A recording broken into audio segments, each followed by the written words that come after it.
जय हिंद बच्चों। हिंदी के कालखंड में मैं रुचि शर्मा आपका बहुत बहुत स्वागत करती हूँ और आशा करती हूँ आप सभी स्वस्थ और सुरक्षित होंगे और इस कोरोना महामारी के दौर में अपना और अपने परिजनों का ध्यान भी रख रहे होंगे। और हमें इस कोरोना महामारी से बचना है और अपना और अपने परिजनों का ध्यान रखना है। आते हैं आज के कालखंड पर। हमें पता है क्या, हमने सुने हैं पंचतत्व और पंचगव्य। अब पंचतत्व क्या है? धरती, वायु, आकाश, पृथ्वी और जल, ये कहे जाते हैं पंचतत्व। और ये मनुष्य के लिए नितांत आवश्यक है। ये हमें पूर्व विदित है या पूर्व ज्ञान है। इन पंच तत्वों में से एक महत्वपूर्ण जो तत्व है जल। जल के बिना तो जीवन ही संभव नहीं है। धरती पर जल के बिना क्या अपन जीवन की कल्पना कर सकते हैं? जल विभिन्न रूपों में हमारे काम आता है और जल के विभिन्न स्रोतों से भी हम अवगत हैं। कैसे विभिन्न स्रोत हो गए? जैसे नदियाँ हो गए, तालाब हो गए, कुएं, नहर, ये सब जल के जो स्रोत हैं, इनसे भी हम भली भांति परिचित हैं। अब हम धीरे धीरे आज जो पाठ पढ़ने जा रहे हैं उसकी तरफ बढ़ रहे हैं। अब ये तो समझ में आ ही रहा है, आज हम कुछ जल से संबंधित पढ़ने वाले हैं।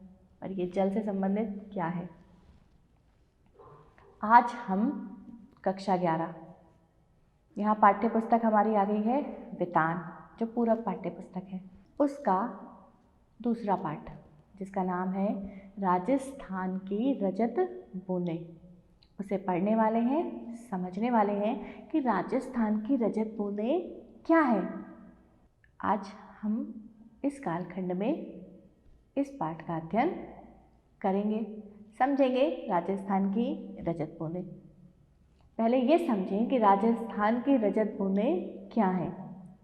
राजस्थान की रजत बूंदें, यह रचना एक राज्य विशेष राजस्थान की जल समस्या का समाधान मात्र नहीं है, यह ज़मीन की अतल गहराइयों में जीवन की पहचान है। यह रचना धीरे धीरे भाषा की एक ऐसी दुनिया में ले जाती है जो कविता नहीं है, कहानी नहीं है, पर पानी की हर आहट की कलात्मक अभिव्यक्ति है। भाषा में संगीतमय गद्य की पहचान है और इसी पहचान से विद्यार्थियों का तालमेल मिले, इसी उद्देश्य से यह पाठ वितान पाठ्य पुस्तक में सम्मिलित किया गया है। अब जानते हैं राजस्थान की रजत बूंदें जिन्होंने लिखा है उनके विषय में। राजस्थान की रजत बूंदें नामक पाठ अनुपम मिश्र जी द्वारा लिखा गया है। आपका जन्म वर्धा महाराष्ट्र में हुआ। पर्यावरण संबंधी मुद्दों पर 20 पुस्तकों का लेखन, जिनमें आज भी खड़े हैं तालाब और राजस्थान की रजत बूंदें, विशेष हैं। पर्यावरण संबंधी कई आंदोलनों से न केवल घनिष्ठ रूप से जुड़े रहे हैं, बल्कि लोगों को जागरूक करने के लिए भी मुहिम चलाई है। सन 1977 से गांधी शांति प्रतिष्ठान के पर्यावरण कक्ष से संबंध है। 1996 में देश का सर्वोच्च इंदिरा गांधी पर्यावरण पुरस्कार आपको प्रदान किया गया। 2007 और 2008 में मध्य प्रदेश सरकार द्वारा आपको प्रतिष्ठित चंद्रशेखर आज़ाद राष्ट्रीय सम्मान से सम्मानित किया गया। आपको 2011 में जमनालाल बजाज पुरस्कार से भी अलंकृत किया गया। 19 दिसंबर सन 2016 को 68 वर्ष की आयु में आपका निधन हुआ। पाठ के विषय में समझ लिया, थोड़ा सा लेखक परिचय भी समझ लिया। अब आते हैं पाठ पर, राजस्थान की रजत बूंदें। पाठ में लेखक ने लिखा है, पसीने में तरबतर चेलवांजी कुएं के भीतर काम कर रहे हैं। कोई 30-35 हाथ गहरी खुदाई हो चुकी है। अब भीतर गर्मी बढ़ती ही जाएगी। कुएं का व्यास घेरा बहुत ही सकरा है। उखरू बैठे चेलवांजी की पीठ और छाती से एक एक हाथ की दूरी पर मिट्टी है। इतनी संकरी जगह में खोदने का काम कुल्हाड़ी या फावड़े से नहीं हो सकता। खुदाई यहाँ बसौली से की जा रही है। बसौली छोटी डंडी का छोटे फावड़े जैसा औजार होता है। नुकीला फल लोहे का और हत्था लकड़ी का। यहाँ पर लेखक बता रहे हैं कि जब राजस्थान में कुएं की खुदाई होती है, छोटा सा कुआं, उसकी खुदाई होती है, तो उस खुदाई को करने में किस तरह के लोग उसमें कार्य करते हैं और उन्हें क्या कहा जाता है। यहाँ एक शब्द आया चेलवांजी। चेलवांजी का अर्थ होता है कुएं की खुदाई और चिनाई में जो दक्ष लोग होते हैं उन्हें चेलवांजी कहा जाता है। लेखक बता रहे हैं कि किस तरह से उस छोटी सी कुएं की खुदाई और फिर चिनाई होती है। कुएं की गहराई में चल रहे मेहनती काम पर वहाँ की गर्मी का असर पड़ेगा।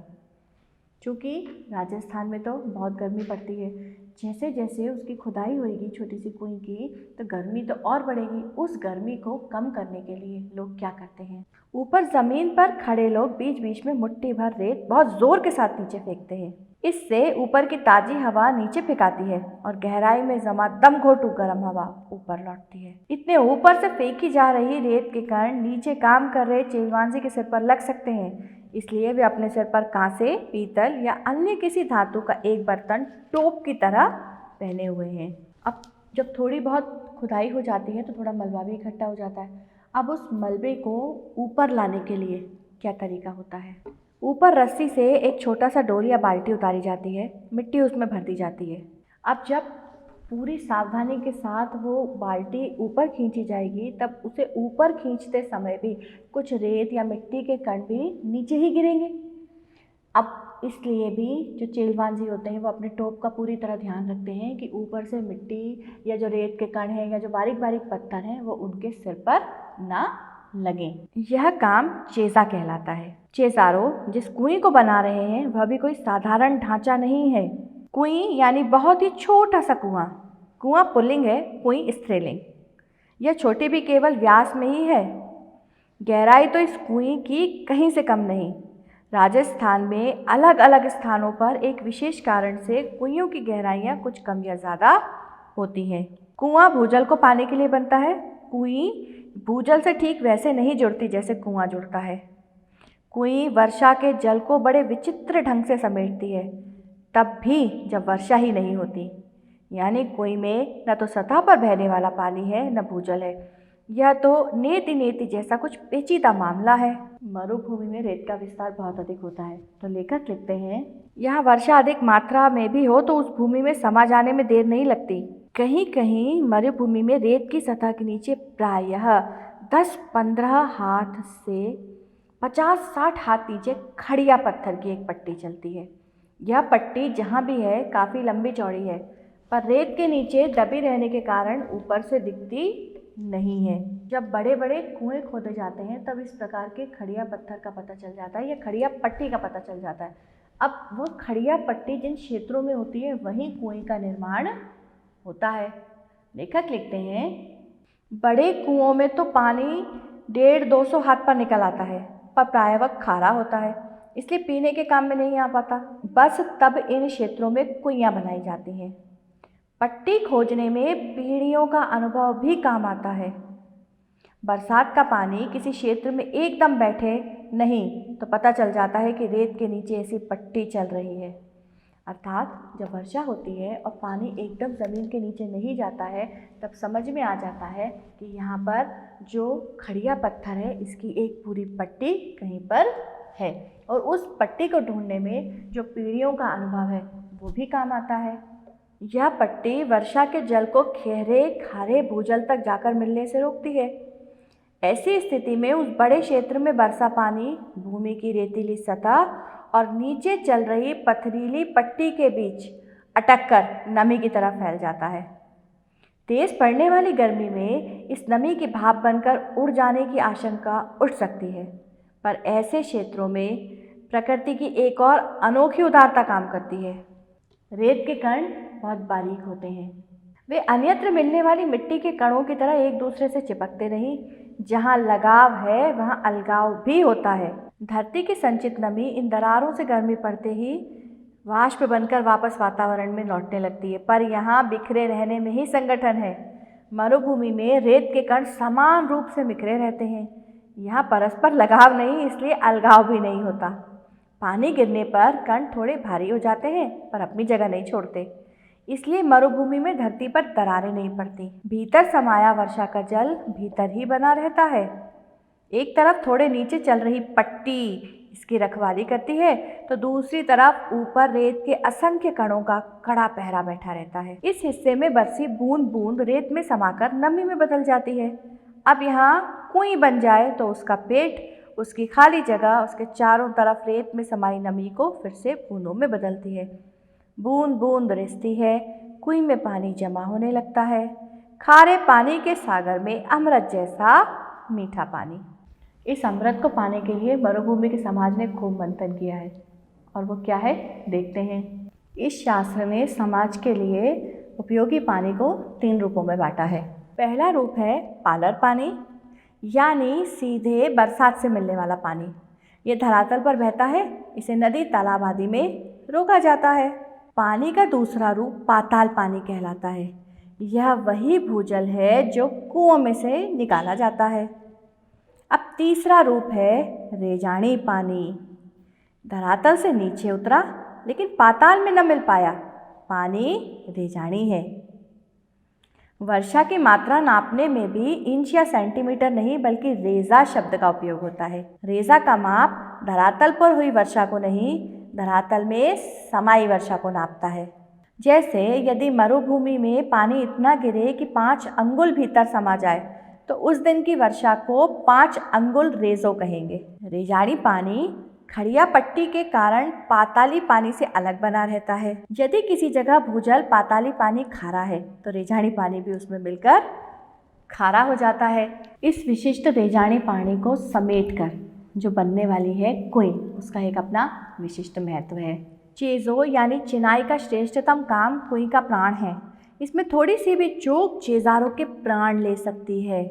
हर दिन थोड़ी थोड़ी खुदाई होती है, डोल से मलबा निकाला जाता है और फिर आगे की खुदाई रोककर अब तक हो चुके काम की चिनाई की जाती है ताकि मिट्टी भसके धसे नहीं।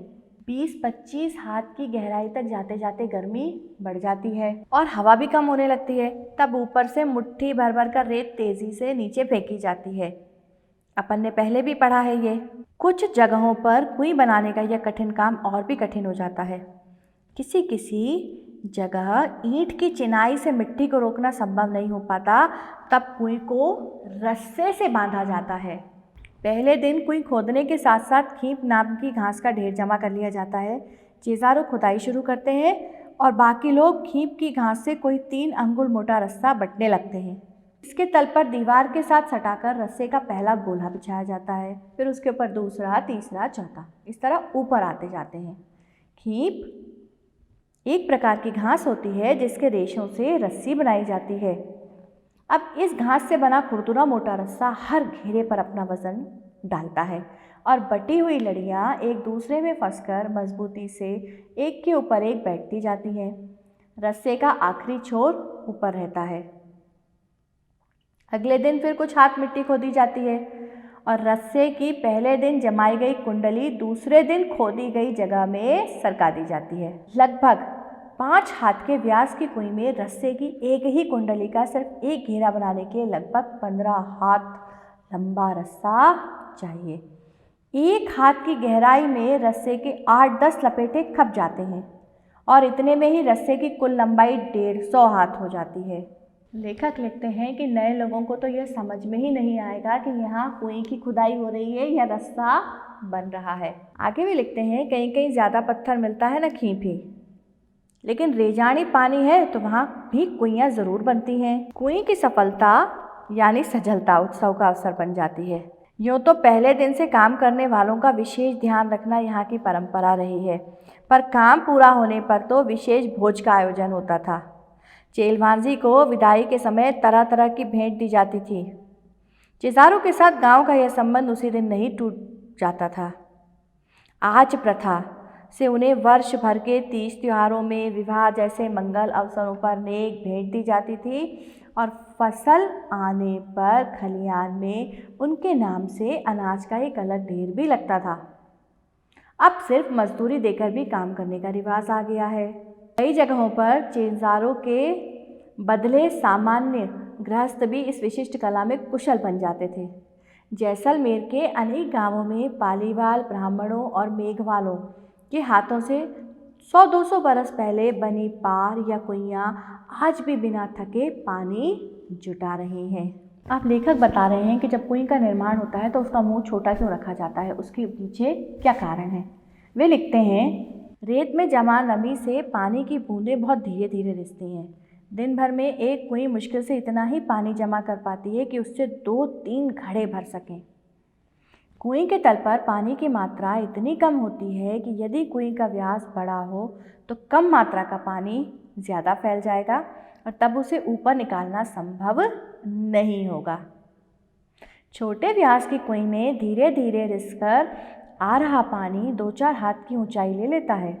कई जगहों पर कुएं से पानी निकालते समय छोटी बाल्टी के बदले छोटी चड़स का उपयोग भी इसी कारण से किया जाता है।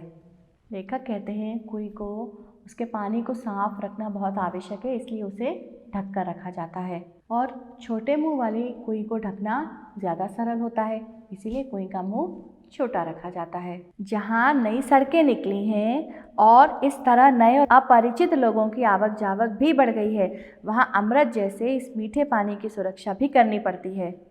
इन इलाकों में कई कुइयों के ढक्कनों पर छोटे छोटे ताले भी लगने लगे हैं। ताले कुएं के ऊपर पानी खींचने के लिए लगी घिरनी और चक्री पर भी लगाए जाते हैं। खड़िया पत्थर की पट्टी एक बड़े भाग से गुजरती है, इसलिए उस पूरे हिस्से में एक के बाद एक कुएं बनती जाती है। ऐसे क्षेत्र में एक बड़े साफ सुथरे मैदान में 30-40 कुइयाँ भी मिल जाती हैं। हर घर की एक कुएं, परिवार बड़ा हो तो एक से अधिक भी। निजी और सार्वजनिक संपत्ति का विभाजन करने वाली मोटी रेखा कुएं के मामले में बड़े विचित्र ढंग से मिट जाती है। हर एक की अपनी अपनी कुएं है, उसे बनाने और उससे पानी लेने का हक उसका अपना हक है। लेकिन कुएं जिस क्षेत्र में बनती है वह गांव समाज की सार्वजनिक ज़मीन है।